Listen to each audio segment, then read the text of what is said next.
Isasalang muna natin itong sahog. And ay pork na may konting laman. Lagyan ko ng tubig. Takpan natin.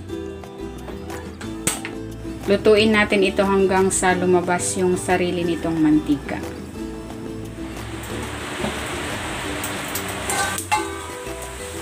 Ayan, ito na yung ating pork. Nagmantika na. Tabi muna natin sa gigisa ko na tong bawang.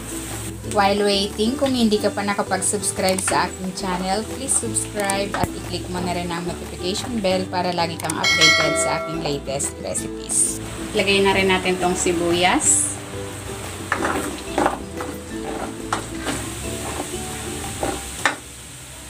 Ilalagay ko na rin tong kamatis.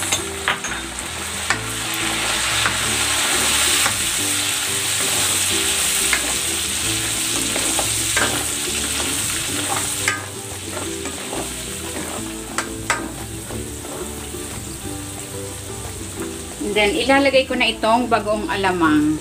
Ito ay nilinis ko na, nilatag ko yan sa tray. Tapos pinilian ko dahil marami itong mga maliliit na shell.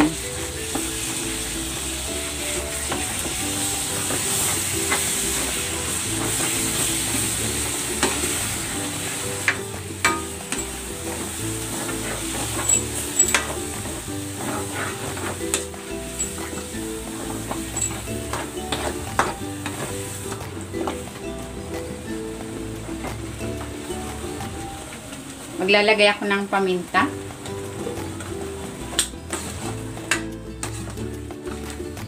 Gigisa natin ito hanggang sa maluto ng maayos yung ating bagoong alamang.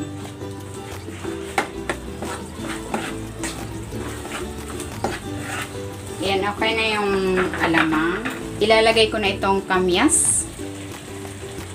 Ito ay nakuha ko sa aking tanim. Kaya naisipan kong magluto ng bagoong dahil marami akong kamyas.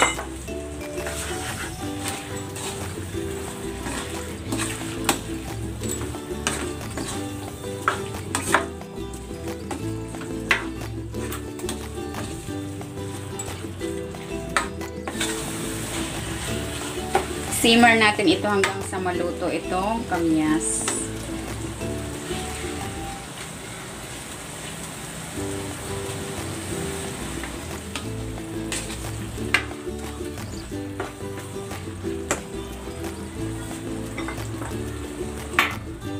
Ilalagay ako dito ng brown sugar.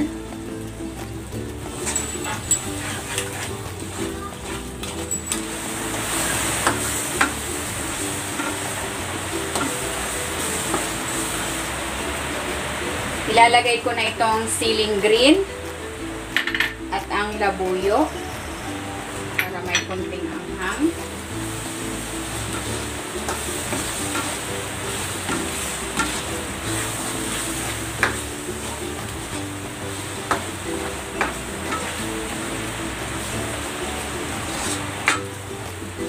Ayan, luto na itong ating ginisang bagoong alamang with kamyas.